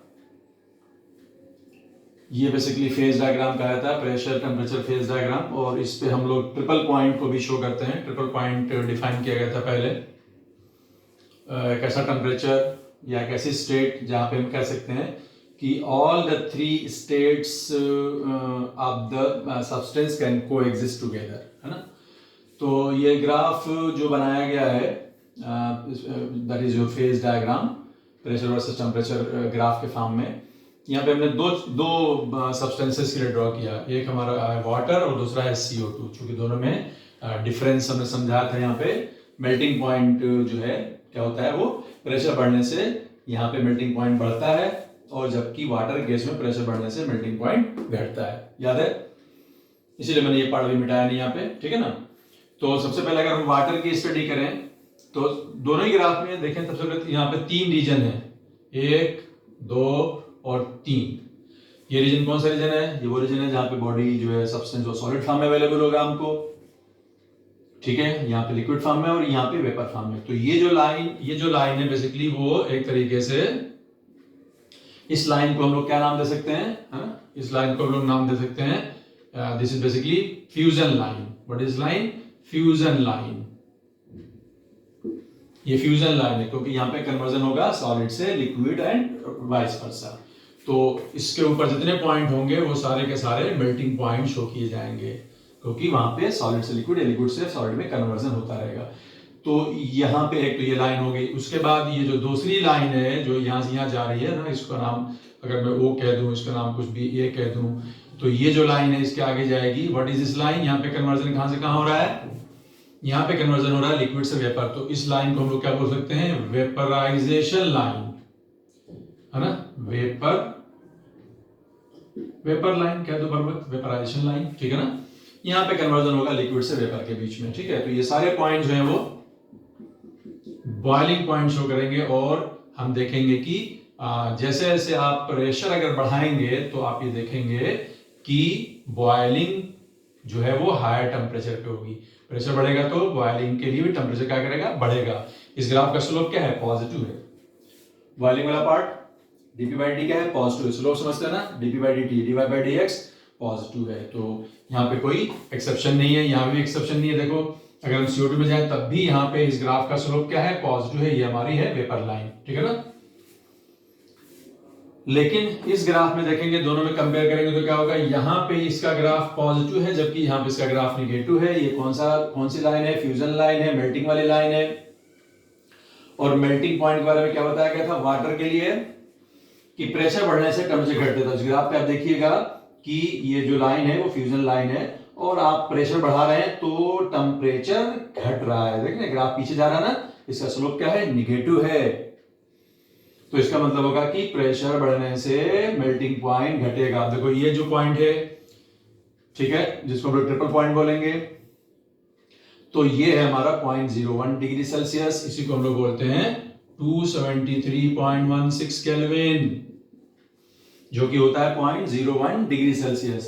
तो जो ये जो हमारा ट्रिपल पॉइंट है, या तो वो एक पर्टिकुलर प्रेशर पे, वो प्रेशर कितना है? हाँ, 1 एटमॉस्फेरिक नहीं है, वो है 0.006 एटमॉस्फेरिक। यहाँ पे प्रेशर की यूनिट क्या है? एटमॉस्फेरिक है, ठीक है। तो ये जो है थोड़ा बड़ा डिफरेंस है दोनों में, वाटर में। और वापस हम इसको समझाने के लिए यही वाला हमारा जो dp by dt वाला रिलेशन है, उसी के हेल्प से हम समझ पा रहे हैं कि ये स्लोप निगेटिव स्लोप क्या शो कर रहा है, ठीक है ना, उसको हम समझ पा रहे हैं। और यहाँ पे वो स्लोप क्या हो? वो स्लोप क्या पे पॉजिटिव है, यानी यहाँ पे मेल्टिंग जो प्रोसेस होगा तो प्रेशर बढ़ने से मेल्टिंग पॉइंट बढ़ेगा। ये एनसीईआरटी में डिस्कशन दिया हुआ है, आप इसको ध्यान रखिएगा, पूछा जा सकता है। मीनिंग इसमें जो हिडन है वो मैंने आपको समझा दिया, ठीक है। व्हाट इज इस लाइन? इस लाइन को क्या बोलेंगे? ये सॉलिड है और यहाँ पे क्या है? वेपर है। तो इस लाइन को क्या बोलेंगे? ये डायरेक्टली कौन सी लाइन है? ये है सब्लिमेशन लाइन। ये होगी वेपराइजेशन लाइन, ये होगी फ्यूजन लाइन। और what is this line? This is sublimation line. तो अंडर स्पेसिफिक कंडीशन सब्लिमेशन हो सकता है, थ्योरेटिकली या प्रैक्टिकली, है ना। सब बॉडीज का एक जैसा नहीं होता होगा। सॉलिड से वेपर बनने का की पॉसिबिलिटी हो सकती है, वो डिपेंड करेगा कि वो रिक्वायर्ड प्रेशर और टेम्परेचर मिलना चाहिए। वो रिक्वायर्ड प्रेशर और टेम्परेचर मिलना चाहिए तो सब्लिमेशन हो सकता है। तो यहाँ पे डायरेक्टली सॉलिड से वेपर में या वेपर से सॉलिड में, जो कि होरफ्रोस्ट नाम दिया था, वो भी यहाँ पे पॉसिबल है। तो please go through these 2 graph. ये डिस्कशन एनसीईआरटी में जाके एक बार पढ़ लीजिए, क्योंकि कोई छोटा मोटा क्वेश्चन कहीं से भी फ्रेम कर सकता है। पॉइंट यहाँ पे ये होता है, तो तभी हम इसको डिस्कस कर रहे हैं, ठीक है। जैसे डायग्राम बना लीजिए, चेक कर लीजिए इसको एनसीईआरटी में, और उसके बाद हम लोग अब वापस आते हैं हमारा जो मेन कॉन्टेक्स्ट है डिस्कशन का, कैलोरीमेट्री पार्ट में आगे बढ़ते हैं और हम लोग नेक्स्ट डिस्कशन लेते हैं principle of calorimetry. Principle of calorimetry,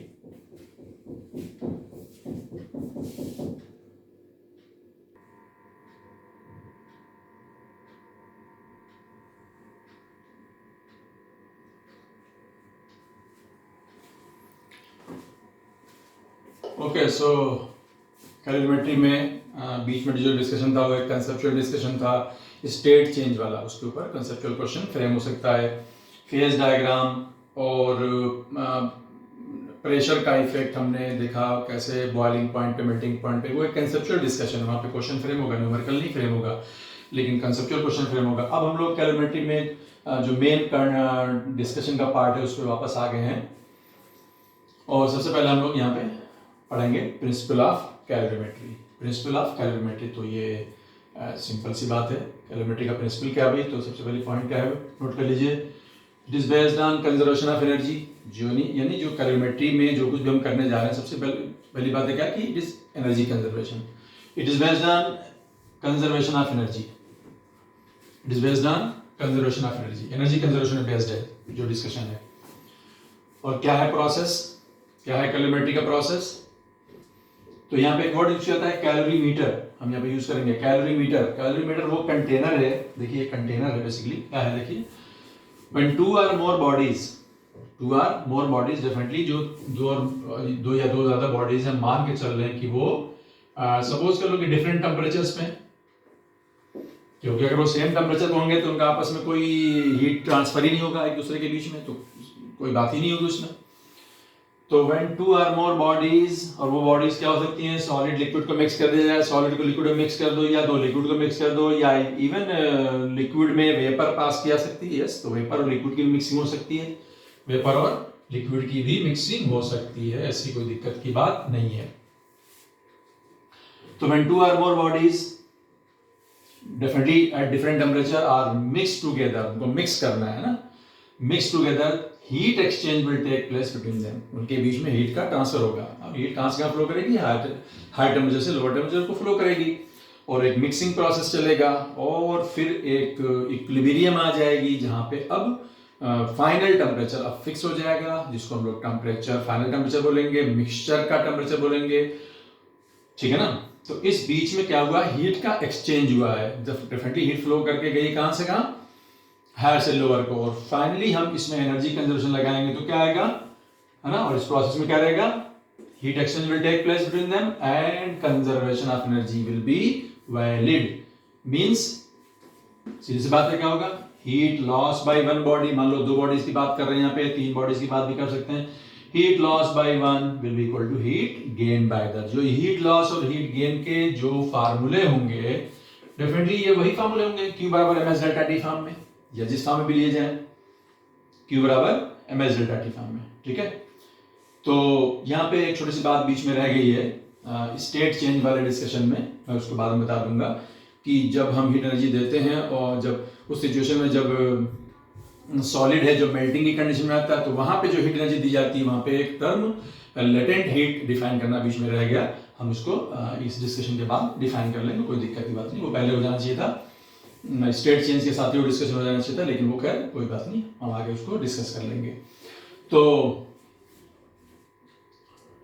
ठीक है, principle of calorimetry, it is based on energy conservation, it is based on mixing के दौरान हीट एनर्जी एक बॉडी से दूसरी बॉडी की जाएगी, और यहाँ पे जब हम बोलते हैं heat loss by one is equal to heat gain by the other, तो इसका मतलब है कि हम और तरीके की हीट लॉसेस जो सराउंडिंग हो रहेंगी या जो है ना अनअकाउंटेबल होंगे, उनको शामिल नहीं करेंगे।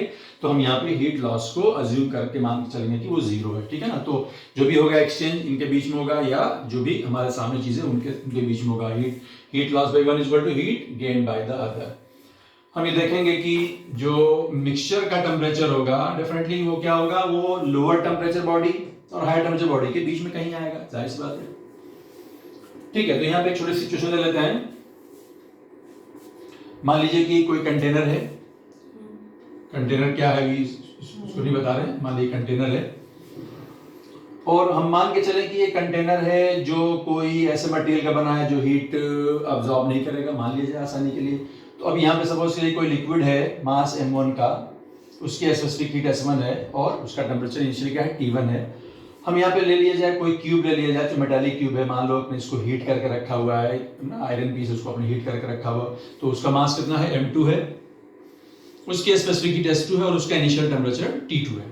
ठीक है, तो क्या होगा अगर मैं इस आयरन पीस को जो कि अदरवाइज हीटेड है, मान लो इसको मैं लिक्विड के अंदर, मान लो पानी के अंदर डाल दूं और इसको इसके अंदर डाल के मैं सीधा क्या करूं, ये बॉक्स जल्दी से बंद कर दूं। बॉक्स जल्दी से बंद करने का पर्पस क्या है कि हीट का कोई अलग से लॉस नहीं होगा। और ये मान लो कि जो कंटेनर है ये भी साइड से इंसुलेटेड है। पहली बात है खुद एनर्जी को अब्सॉर्ब नहीं कर रहा और साइड से इंसुलेटेड है, यानी हीट का कहीं से भी हम लॉस नहीं होने देंगे। तो इसका मतलब क्या होगा by this philosophy, heat loss by 1 will equal to heat gain by that. तो देखो जो हमारा फार्मूला होगा हीट का वो यही फार्मूला होगा, Q बराबर ms डेल्टा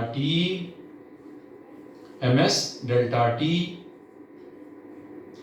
लेकिन अब इसमें क्या होगा कि अगर हम लॉस वर्ड शो करेंगे तो जाहिर सी बात है कि उसका इनिशियल टेम्परेचर ज्यादा होगा और उसने हीट दिया, उसका फाइनल टेम्परेचर क्या होगा, कम होगा। तो अगर हमने मान लिया यहाँ पे कि T2 is more than T1 और जो फाइनल टेम्परेचर मिक्सचर का होगा वो T होगा, तो जो T होगा वो क्या होगा, जाहिर सी बात है जो T होगा वो T2 से तो छोटा होगा लेकिन वो T1 से बड़ा होगा। ठीक है ना, तो हीट लॉस और हीट गेन या हीट ऑब्जॉर्ब का फार्मूला तो यही रहेगा, लेकिन उसको अगर हम हीट लॉस लिखते हैं, heat loss will be equal to heat gain. तो मान लिया कि हमने जो आयरन पीस है उसका टेम्परेचर ज्यादा है तो ये हीट को लॉस करेगा, तो लॉस को पॉजिटिव शो करने के लिए हम क्या करेंगे, यहाँ पे Q बराबर क्या लिखेंगे, उसका मास कितना है m2, यहाँ पे आ जाएगा उसकी स्पेसिफिक S2 और यहाँ पे चेंज इन टेम्परेचर में अगर मैं फाइनल माइनस इनिशियल करूंगा तो फाइनल टेम्परेचर कम है और इनिशियल ज्यादा है तो निगेटिव हो जाएगा, इसलिए मैं उसको इनिशियल माइनस फाइनल कर दूंगा। यहाँ से आ जाएगा T2 माइनस T, इसने लॉस किया और गेन होगा तो गेन में उसका टेम्परेचर बढ़ेगा तो वहां पे हम फाइनल माइनस इनिशियल लिखेंगे और वो हो जाएगा m1 S1 और यहाँ पे डेल्टा T में क्या आएगा, T फाइनल टेम्परेचर होगा और T1 इनिशियल टेम्परेचर होगा, इनिशियल कम था बाद में ज्यादा है तो ये जाएगा T माइनस T1। तो इस तरीके से इस इक्वेशन को इक्वेट सॉल्व कर लेंगे, इसके लिए अननोन टेम्परेचर जो कि मिक्सचर का टेम्परेचर होगा उसके लिए हम सॉल्व कर लेंगे। तो आपको यहाँ से T के लिए मैनिपुलेट कर लो, ये आ जाता है सॉल्व करके m1 S1 T1 plus m2 S2 T2 अपान यहाँ से आएगा, देखो यहाँ से आएगा m1 S1 और यहाँ से आएगा m2 S2, ये बन जाता है m1 S1 plus m2 S2। ठीक, ये कैलकुलेशन करके बताना कोई पर्पस नहीं था, सिर्फ सिंपली इसको सॉल्व कर लिया हमने। यहाँ पे जो ज्यादा इंपॉर्टेंट बात हाईलाइट करनी है वो देखने की जरूरत है ना, और वो क्या है,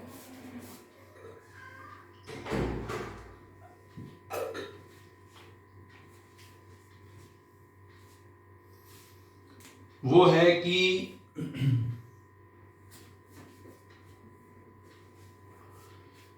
यहां पे जो हीट का एक्सचेंज हुआ है वो किसके किस बीच में हुआ है, आयरन पीस और लिक्विड के बीच में हुआ है। और हमने क्या कहा था, कंटेनर जो है वो कोई हीट एनर्जी अब्सॉर्ब नहीं करेगा, ऐसा हमने माना है। लेकिन अगर कंटेनर भी कोई मेटालिक हो, कॉपर हो, एल्युमिनियम हो, कुछ भी हो, तो जाहिर सी बात है कि जब हमने ये आयरन पीस उसमें नहीं डाला होगा तो इनिशियली उसका टेम्परेचर क्या रहा होगा, डेफिनेटली वही रहा होगा जो लिक्विड का था। ठीक, और उसका भी अपना कोई मास होगा, उसकी भी अपनी कोई स्पेसिफिक हीट होगी।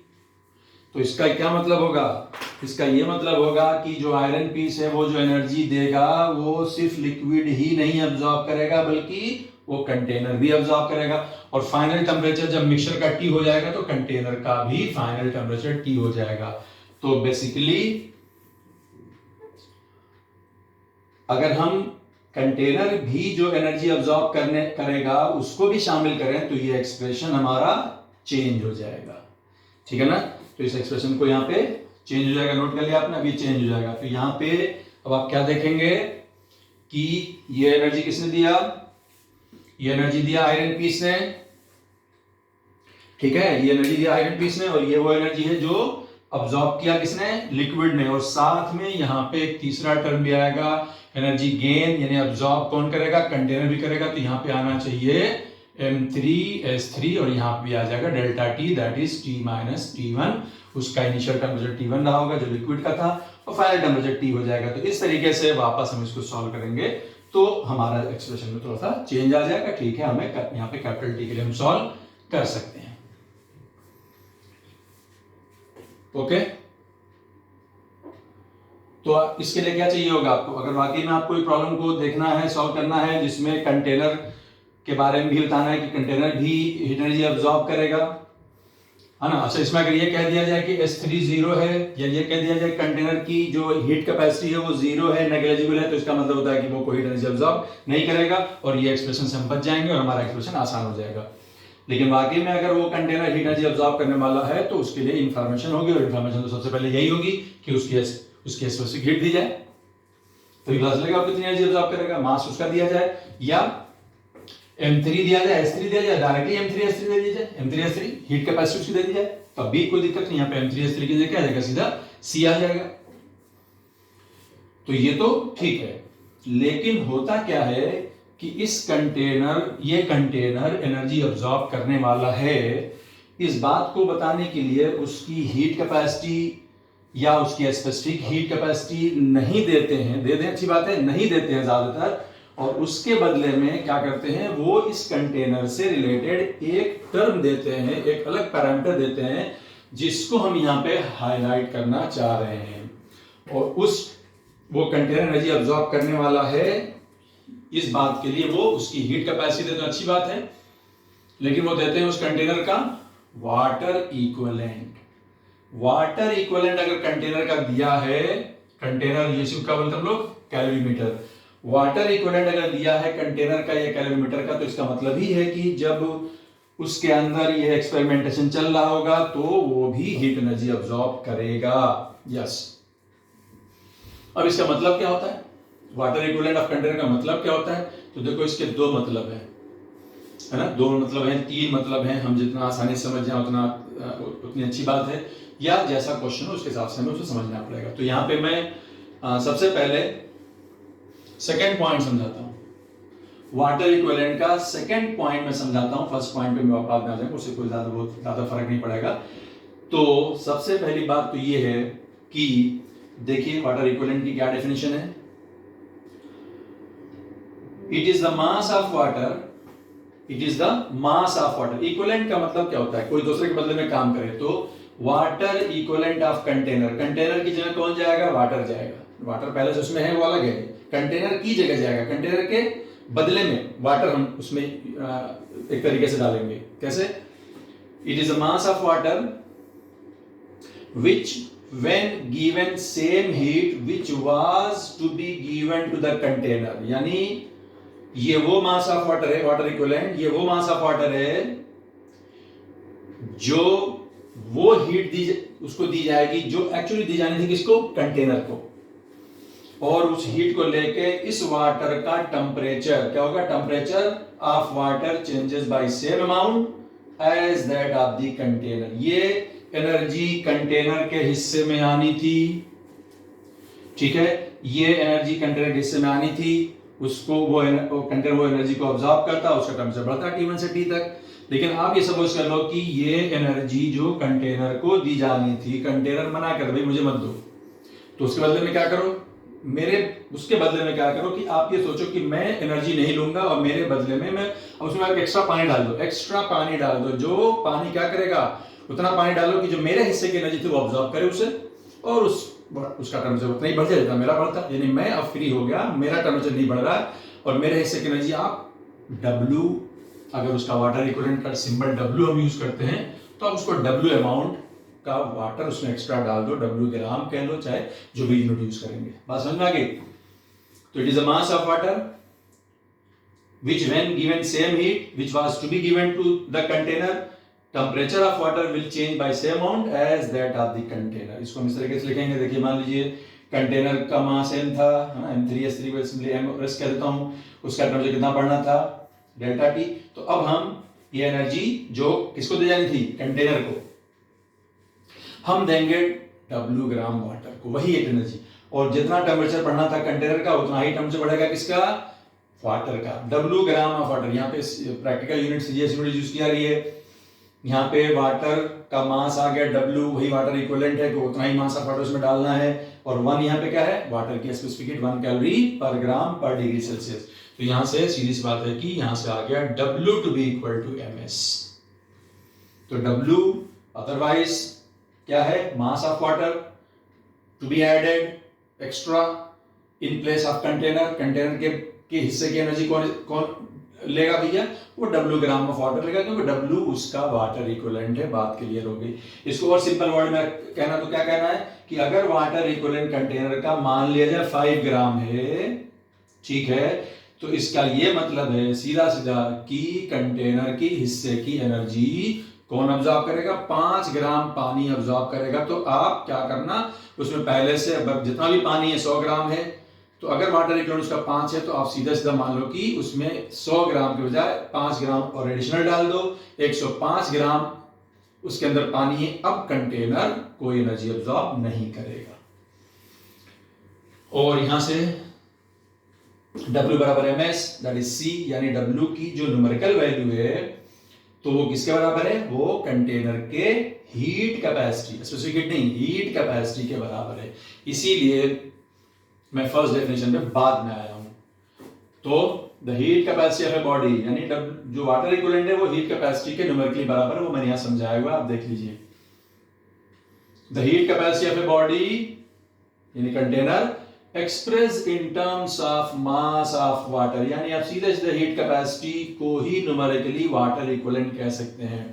The heat capacity of a body container express in terms of mass of water is called water equivalent। Heat capacity को ही मास ऑफ वाटर के टर्म्स में ध्यान रखना। वाटर इक्विवेलेंट की यूनिट क्या होगी, दैट ऑफ मास, ग्राम या किलोग्राम। मोस्टली हम लोग सीजीएस सिस्टम फॉलो करते हैं तो ग्राम बोल सकते हैं।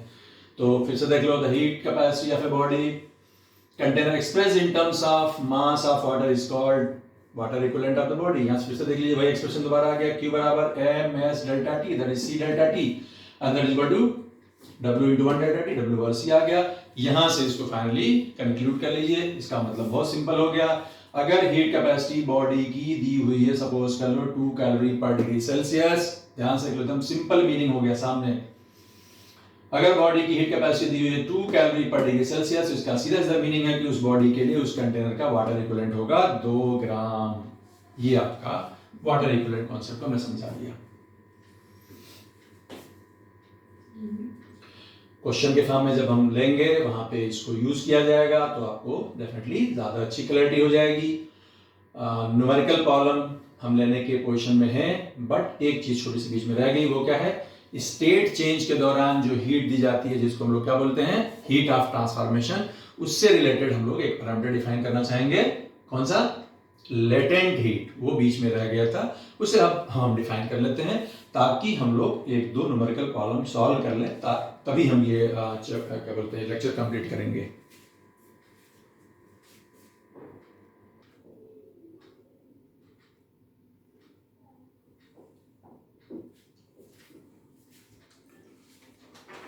ओके, सो ये पैरामीटर हमने आगे ये बीच में रह गया था डिफाइन करना, तो हम लोग इसको डिफाइन कर लेते हैं। लेटेंट हीट स्टेट चेंज से रिलेटेड है। स्टेट चेंज जहाँ पे डिफरेंट टाइप का हमने स्टेट चेंज डिस्कस किए थे, वहां पे इसको डिस्कस करना था, रह गया गलती से। तो latent heat definitely heat given to change the state से रिलेटेड है। वहां पे हमने सिंपल बोला था कि किसी भी अमाउंट का सब्सटेंस हो उसको हम हीट देंगे और वो अपना स्टेट चेंज करेगा, तो उसके लिए हमने वर्ड यूज किया था हीट ऑफ ट्रांसफॉर्मेशन, लेकिन अब उसी में थोड़ा सा डिफरेंट वर्ड है लेटेंट हीट। तो लेटेंट हीट वर्ड को समझने के लिए हमने यहाँ पे सबसे पहले क्या बोल रहे हैं हम कि the amount of energy required to change the state of the substance is directly proportional to mass of the substance. The amount of heat energy required to change the state of the substance is directly proportional to mass of the substance, यानी जितना ज्यादा मास होगा substance का उतना ही ज्यादा heat की जरूरत पड़ेगी उसका स्टेट चेंज करने के लिए। यहाँ पर जाएगा Q directly proportional to M, Q बराबर करेंगे तो क्या आएगा, कांस्टेंट आएगा प्रोपोर्शनलिटी का, वो L है, यहाँ पे हम इसको L M या ML लिख सकते हैं। तो Q directly proportional to M, तो Q बराबर L इंटू M या M इंटू L, तो Q बराबर ML, ये फॉर्मूला इस्तेमाल होगा to change the state, energy required to change the state, ml आ गया, where L is a constant called latent heat। और हम इसको कैसे डिफाइन कर सकते हैं एकेडमिकली, L बराबर क्या आ जाएगा, यहाँ से अगर मैं लिख दूं M बराबर 1, तो यहाँ से आएगा L बराबर Q, M बराबर 1 तो L बराबर Q, यानी latent heat of the substance is equal to, is can be defined to be the amount of energy required, ये डेफिनेशन बार बार आ रही है। Latent heat of the substance can be defined as the amount of energy required to change its state, to change the state of unit mass. Yes, to change the state of unit mass. You repeat please. Latent heat can be defined as amount of energy required to change the state of unit mass. हो गया note?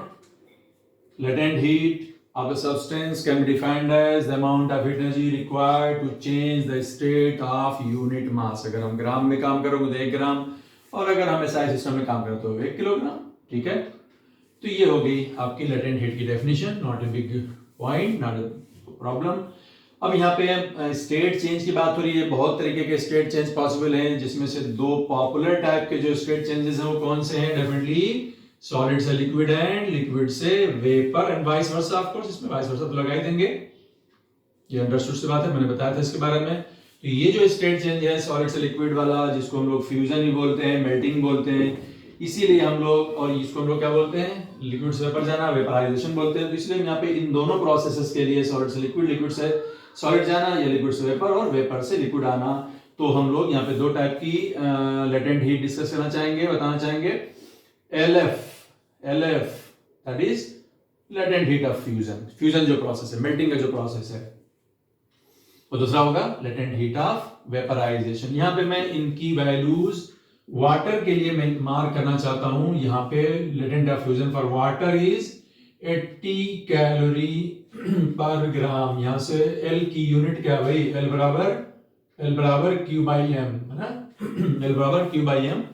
तो यहां से latent heat की unit होगी हमारे practical unit में calorie per ग्राम, latent heat की यूनिट होगी कैलोरी पर ग्राम। तो फ्यूजन प्रोसेस जो होगा आइस का, जो वाटर में कन्वर्ट होगा एट इट्स मेल्टिंग पॉइंट, उसके लिए जो है हमारा आइस को अगर मेल्ट कराना तो कितनी एनर्जी चाहिए, 80 कैलोरी। सोचो 1 ग्राम आइस को मेल्ट कराना तो कितनी चाहिए, 80 कैलोरी। इसी तरीके से जो हमारा वेपराइजेशन प्रोसेस होगा, वहां पे वाटर से स्टीम में जो कन्वर्जन होगा, वेपर में कन्वर्जन होगा, उसके लिए जो हमारा लेटेंट हीट है, जिसको हम लोग बोलते हैं लेटेंट हीट ऑफ वेपराइजेशन। आपको ये डेटा याद रखना चाहिए, क्योंकि कई क्वेश्चन में अगर नहीं दिया है तो हमें डायरेक्टली यूज करना है। That comes out to be 540 calorie per ग्राम।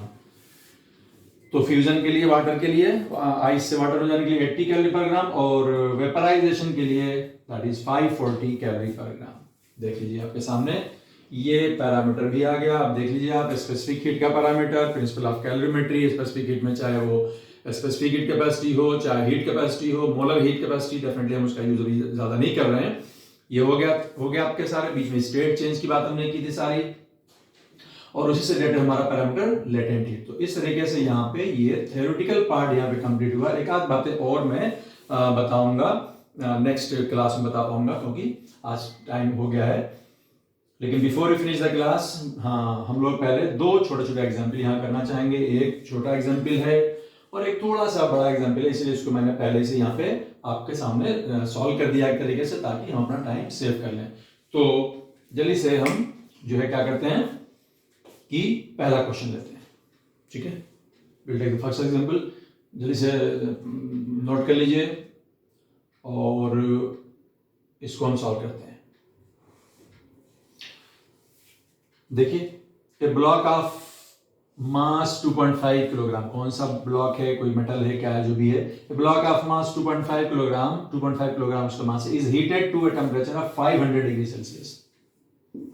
कोई आयरन पीस है फॉर एग्जांपल 2.5 किलोग्राम का, उसको हमने हीट किया, फर्नेस के अंदर डाल दिया, उसको हमने हीट किया 500 डिग्री सेल्सियस तक। अब उसे हम निकाल के वहां से और सीधा लाके रख देंगे कहां पे, and placed on a large ice block. मान लो कि एक बहुत बड़ा सा आइस ब्लॉक है, बहुत बड़ा सा, उस आइस का टेम्परेचर नहीं दिया हुआ है, ठीक है ना, डेफिनेटली नहीं दिया, तो हम क्या मान सकते हैं, 0 मानेंगे, और क्या, जाहिर तो अगर हम आपको माइनस मानेंगे तो उसको मेंशन होना चाहिए कितना माइनस है, -5 -10 है, तो यहाँ पे सेफली उसको 0 माना जाएगा। यानी अगर उसको हीट एनर्जी मिलेगी तो सीधा मेल्ट करेगा, सीधा मेल्ट करेगा, समझ गए बात को। तो what is the maximum amount of ice that can melt. अब उस हीटेड पीस ऑफ मेटल को जब आइस के ऊपर रख देंगे तो हीट जो मेटल की है वो आइस को मिलती चली जाएगी, और जो मेटल पीस है वो धीरे धीरे कूल होता चला जाएगा, और जाहिर सी बात है कि हम मानेंगे कि वो कूल होता जाएगा और वो सॉलिड है, तो ये मान के चलना होगा कि 0 डिग्री सेल्सियस पे वो कोई जो है स्टेट चेंज कुछ भी होना नहीं उसमें, तो सीधा सीधा जो है वो अपना सारी एनर्जी आइस को देता जाएगा, और आइस उस एनर्जी को लेके क्या करता चला जाएगा, मेल्ट होता चला जाएगा। तो heat loss is equal to heat gain का कॉन्सेप्ट यहाँ पे यूज किया जाए। मैं यहाँ पे सॉल्व करता हूँ, ये पार्ट मिटा देता हूँ, ये हो गया है, ठीक है। और जो डेटा है हमारा लेटेंट हीट वाला, और ना वो स्टैंडर्ड डेटा हम यूज करते रहेंगे। तो यहाँ पे अगर इस प्रॉब्लम को सॉल्व किया जाए तो हीट लॉस कौन करेगा, हीट लॉस और हीट गेन, तो डेफिनेटली लॉस कौन करेगा, वो करेगा हमारा ब्लॉक। तो उसके लिए क्या फॉर्मूला होगा, M S delta T, M S delta, loss वाले में डेल्टा टी में फाइनल माइनस इनिशियल हो जाएगा, इनिशियल माइनस वाले करेंगे तो प्लस होगा, क्योंकि plus is equal two plus होता है, प्लस इक्वल माइनस नहीं होता है। और गेन जो होगा उसमें क्या होगा, उसमें सीधा सीधा आइस मेल्ट करेगा, उसको लेके क्या करेगा, सीधा आइस मेल्ट करेगा, तो वो किस फॉर्म में जाएगा, वो ml के फॉर्म में जाएगा, mlf। ये m जो आइस मेल्ट करेगा, ठीक है ना, और ये m ब्लॉक का मास है। तो बताओ भाई ब्लॉक का मास कितना है, चूंकि यहाँ पे स्पेसिफिक हीट बॉडी की कितनी दी है, ग्राम में दी गई है, तो इसलिए हम इसको मास को भी किस में रखेंगे, ग्राम में रखेंगे। तो ये आ जाएगा 2500 इंटू एस, उसका एस कितना दिया है 0.1 कैलोरी पर ग्राम पर डिग्री सेल्सियस, उसका चेंज इन टर्म्स कितना हो गया 500, इसको लिखेंगे 500 इज इक्वल टू कितना मास आइस का मेल्ट करेगा वो निकालना है, और LF इज 80। बस ये आपकी एक लाइन की क्वेश्चन हो गई, यहाँ से मैनिपुलेट करना, कोई फिजिक्स पार्ट फिजिक्स नहीं है, एक लाइन का यहाँ पे कैलकुलेशन होगा, and you will be able to solve for the mass of ice which will melt. Definitely यहाँ पे हम डायरेक्टली आइस मेल्ट करेगा, उसको मानना पड़ेगा कि 0 डिग्री पे, क्योंकि आपने इनिशियल टेम्परेचर उसका नहीं दिया है। तो ये आपका बिल्कुल एक लाइन का क्वेश्चन, पहला क्वेश्चन आसान होना चाहिए, तो मैंने एक लाइन का क्वेश्चन दे दिया है। देखिए आपको यही फार्मूले यूज हो रहे हैं, ml डेल्टा टी का फार्मूला और ml का फार्मूला, यही फार्मूले यूज होते रहेंगे, ठीक है भैया। सो जल्दी से नोट कर लो। नेक्स्ट एग्जाम्पल थोड़ा सा है ना, एक लाइन के बजाय 2 लाइन का होगा, 3 लाइन का होगा, तो पहले तो आप इस क्वेश्चन को नोट कर लीजिए जल्दी से, देखिए ध्यान से।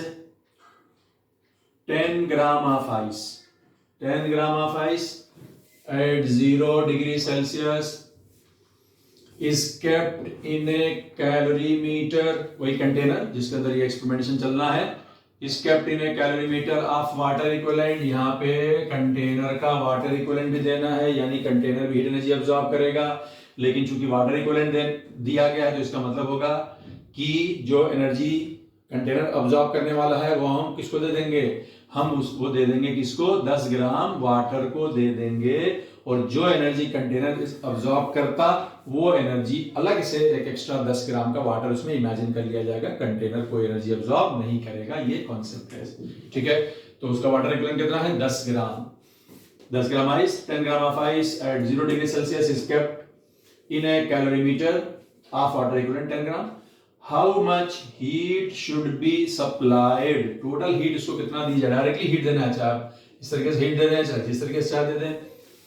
How much heat should be supplied to the operators, पूरे सिस्टम को, to evaporate the total water, जो भी वाटर है टोटल वाटर, तो आइसी वाटर बनेगा, कंटेनर के बदले में तो वाटर वो कंसेप्चुअल वाटर है, कोई रियल में तो वाटर है नहीं वो, ठीक है ना। तो इस बात का ध्यान रखें, कोई एक्चुअल वाटर नहीं है, कंसेप्चुअल वाटर है, मैथमेटिकल वाटर है, तो फिजिकली तो कंटेनर ही है। How much heat should be supplied to the apparatus to evaporate the water thus formed। जल्दी से देखिए इसका सोल्यूशन, क्वेश्चन आ गया आपके पास।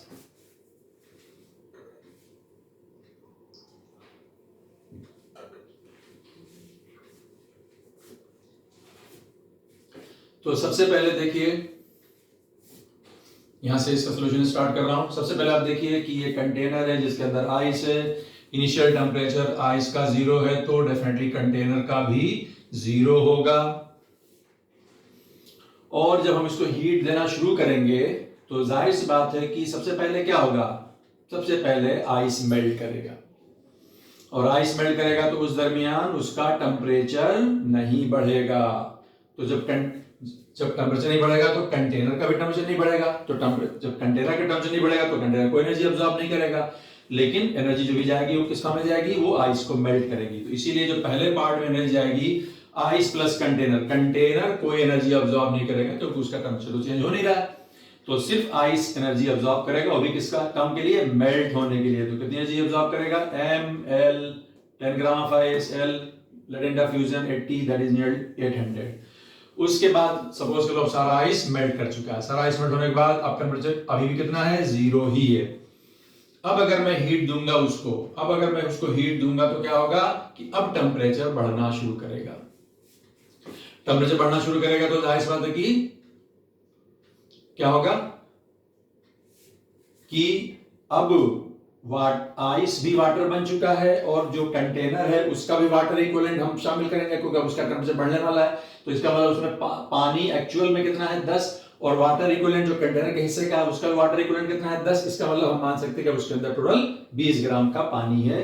अब वो टेम्परेचर बढ़ेगा कहां से कहां, 0 से 100 तक बढ़ेगा। अब क्योंकि कंटेनर भी एनर्जी अब्सॉर्ब कर रहा है तो उसका वाटर इक्विवेलेंट यूज किया जाएगा, और जो आइस है वो पानी बन चुका है और उसका टेम्परेचर भी बढ़ेगा 0 से 100, और इस तरीके से, है ना, टोटल कितना उसमें वाटर मान लिया जाएगा 20 का, समझ में आ गई बात, 10 + 10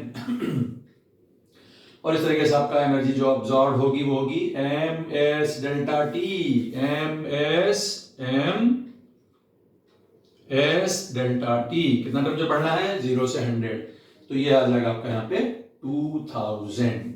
तो एक हो गई, पहले पार्ट में एनर्जी होगी 800 कैलोरी, यहाँ पे हो गई 2000 कैलोरी। उसके बाद अब सारा कंटेंट 100 डिग्री सेल्सियस आ चुका है, कंटेनर भी 100 पे आ चुका है, पानी भी 100 पे आ चुका है। अब अगर हम फर्दर हीट एनर्जी देंगे तो चूंकि वहां पे क्या प्रोसेस शुरू हो जाएगा, वेपराइजेशन शुरू हो जाएगा, वेपराइजेशन शुरू हो जाएगा तो अब टेम्परेचर तो नहीं बढ़ेगा, तो टेम्परेचर नहीं बढ़ेगा तो कंटेनर का भी नहीं बढ़ेगा, वो 100 पे ही रहेगा। तो अब वापस फिर से कंटेनर को एनर्जी अब्सॉर्ब नहीं करेगा, और जो भी एनर्जी मिलेगी वो वाटर को मिलेगी जो वहां पे बन चुका है वाटर, एक्चुअल वाटर, और वो क्या करेगा, वो एवापोरेट करेगा, और वो एनर्जी लेगा किस फॉर्म में, ml फॉर्म में। ml m 10 लिया जाएगा या 20 नहीं, क्योंकि कंटेनर नहीं ऑपरेट करेगा, कंटेनर तो 100 डिग्री पे मेंटेन रहेगा, वो कोई एनर्जी अब्सॉर्ब नहीं करेगा। और इस तरीके से जाएगा ml में, इस बार ml और ये lv होगा, इस बार 540 मैंने बताया था आपको, 540 कैलोरी तरीके से हो गया हमारा, ये हो गया 5400 प्लस 2000 प्लस 800 सबको ऐड कर दीजिए, और इस तरीके से ये वैल्यू आ जाएगी 8200 calorie. But the total amount of energy supplied for this purpose that is 8200 calorie. ये आपका आंसर है भाई, नोट कर लो इसको, फुल स्टॉप। इसमें एक छोटा सा डिस्कशन और करना है ना, नेक्स्ट क्लास में, लेकिन ये मोर और लेस इसमें हमने मैक्सिमम कॉन्सेप्ट, एग्जाम्पल भी हमने ले लिए 2, तो थोड़ा सा एक्स्ट्रा टाइम ले लिया हमने, कोई बात नहीं, ऐसा हो सकता है कभी, तो प्लीज रिवाइज। और मैं आपको बता सकता हूं कि आप इसके बेसिस पर प्रैक्टिसिंग मटेरियल से काफी सवाल कर सकते हो, है ना, तो प्लीज प्रैक्टिस। जो आपको मार्क क्वेश्चन है जो आपको आप देख सकते हो, जो इस कॉन्सेप्ट बेस्ड है, आप उन्हें जरूर से प्रैक्टिस कीजिए, और डाउट सेशन में हम उन्हें डिस्कस भी करेंगे, ठीक है। Thank you.